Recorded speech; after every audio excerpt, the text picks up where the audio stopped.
መንፈሳዊ ዛንታ ሐቀኛ ታሪኽ ኣብ ትሕቲ መብራህቲ ጎደና ዝበቖለ ተስፋ ዳንኤል እቲ ካብ ትሕቲ መብራህቲ ጎደና ዝተልዓለ ሓኪም ሰላም ክቡራት ሰማዕቲ ሎሚ ብዛዕባ ሓደ ትብዓት ዝመልኦ መንእሰይ ከዘንትወልኩም መፅእ ኣለኹ። ስሙ ዳንኤል ይበሃል። ንሱ ኣብ ሓንቲ ንእሽቶ ዓዲ ዝነብር መንእሰይ እዩ። ኣብቲ ግዜቲ ዳንኤል ተምሃራይ እዩ ዝነበረ። ግን ንሱ ካብ ትሕቲ መነባብሮ ዘለዎም ስድራ ቤት ኮይኑ ኣብ ገዝኡ ከጽንዓሉ ዝኽእል መብራህቲ ሓይሊ ኮነ ሽምዓ ኣይነበሮን። ዳንኤል ወዲ ሓረስታይን ኣብ ትርፊ ጊዜኡ ንስድርኡ ብምትሕግጋዝ ካብ ናይ ድኽነት ጸልማት ንኽወፅእ ራእይ ዝነበሮ መንእሰይ እዩ።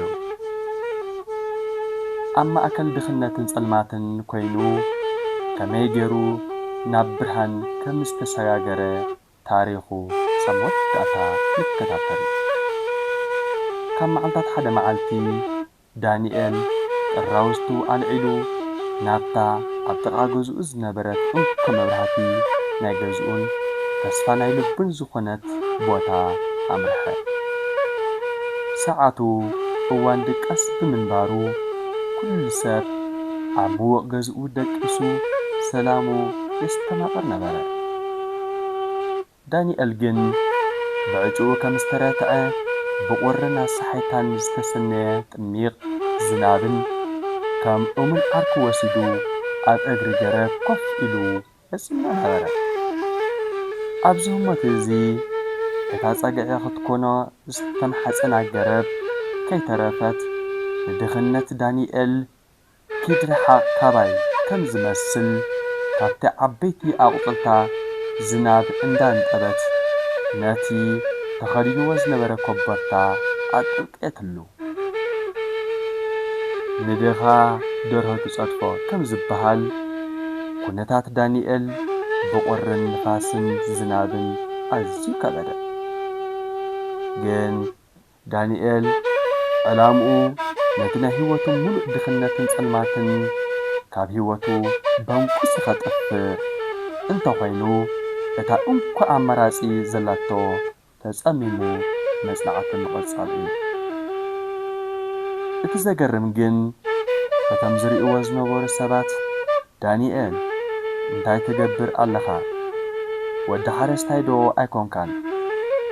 ገዛኻ ዘይትድቅስ እምበኣር ብርሃን ጎደና ሰሪቕካ ትምሃር ኣለኻ ብምባል ሰብኣውነቱ ከየገደሶም ሓለይቲ ብርሃን ናይ ጎደና እንክመስሉ ብመርዛም ቃላት ንራእይ ናይዚ መንእሰይ እዚ ከዓንቅፉ ፈተኑ።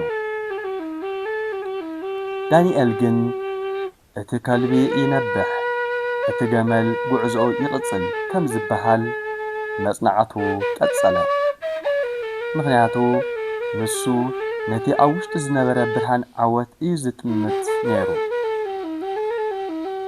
ሓደ ምሸት ግን ንህይወት ዳንኤል ዝልውጥ ጩራ ብርሃን ተረኣየ።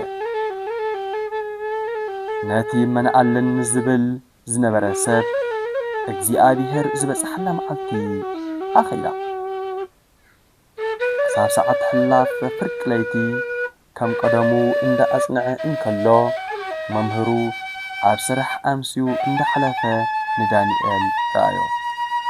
ብዓውታ ድምፂ ከኣ ዳንኤል ሰዓት ሓሊፉ ኣብዚ ቁርን ንፋስን ዝናብን ዝተሰነየ እንታይ ትገብር ኣለኻ?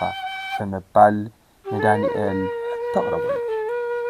ዳንኤል ብትሑት ድምፂ መለሰ፣ መምህር ኣብ ገዛና መብራህቲ ሽምዓ ኮነ ሓይሊ ኤሌክትሪክ የለን።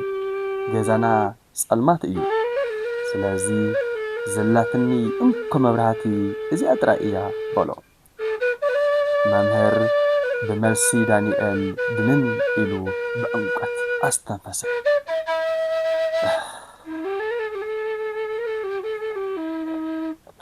ካብታ እዋን እቲኣ ጀሚሩ ድማ ኣብ ጎድኒ ዳንኤል ብምዃን كساب زلعلى درجة تمرتو مالت سكولارشيب عدل نخركب كل زدل حجز جبرلو عمتات حليفو دانيال بحكمناوي مويا مالت ميديكال ديجري تمرق أمو نابتا زعبي العدي تمليسو دما عبي اندا مدهانت بيت ويدما فارماسي كفتا حلم دانيال نمودأتا شتو حارمو جهدو كنا اتم كيلومترات توقعيزم ناي حكمنا أقلت زرخو زنبرو حبرة سابو دما بزيد خامن ورد ديبن فأكدق جزءم أقلت رخبو اتي صلماتن دخنتن زي سعرو من اسي باتانا قودنا مبرهاتي انكو عدل زرخبا نهولولي صلمات هيوتو قاليهو برهان هيوتن حرة سابون قانا اتزاقر مجن بتم اغري جرت ابتا انكو مبرهاتي قودنا كوينو تاسمنا انكولو زلاقو سلزنوبر السبات لومي كي حفرو تساريعام عمدا فارماسي دانيال على عوات كم تبصح عبي رأي كم زنبركاكو نفلت نرنائنا بمبال زحلفة هيوت دانيال الزخخرو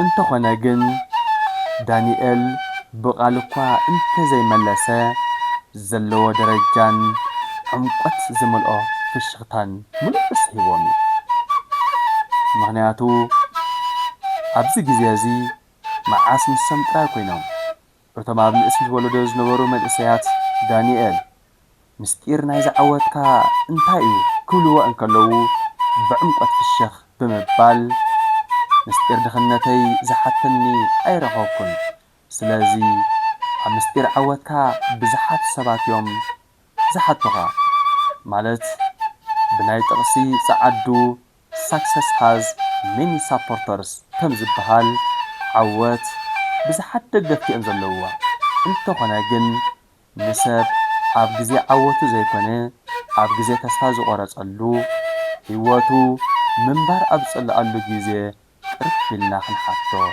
يقبق نيرو منبر مستعوتن نبعل صقان زخونه سب قيقتو ويدما حتتو بزحاتو سلازي اب هيوت قراتنتكا انبر كنتاتا نهيوتكا ايوسنا ايه بمبال نتم من اسيات معدا حزل بستفالي انقفات تعنقفهم علامهم كم هرام ندحرك كيبلو معدا احلف اللهم سلازي سدراك زي ابيهر كابزا حقنا تاريخ زي انتاي نمهار مسابات اب غزي صقمم اب تسبيه بالليل الى منبرم ابز صلول اوان سكن كونم يغبا بحفشا ذا حقنا تاريخ ناي زمن اسي سبات كلاغصنا يخل ايام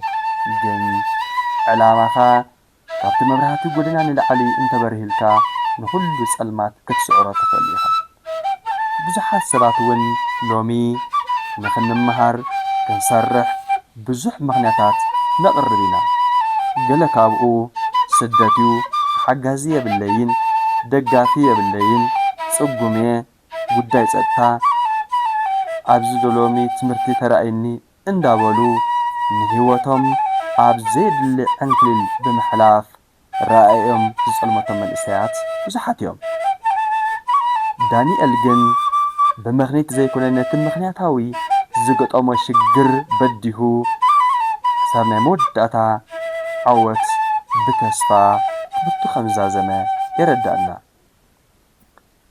ካብ መብራህቲ ጎደና ተበጊሱ ብርሃን ሕብረተሰቡ ዝኾነ ሓኪም ስለዚ እዛ ዛንታ እዚኣ ንኹሉ ተስፋ ዝቆረፀን ህይወት ዝጸልመቶ ሰብ ንኽትበጽሕ ሼር ላይክ ሰብስክራይብ ግበርዋ ስብሃት ለእግዚአብሔር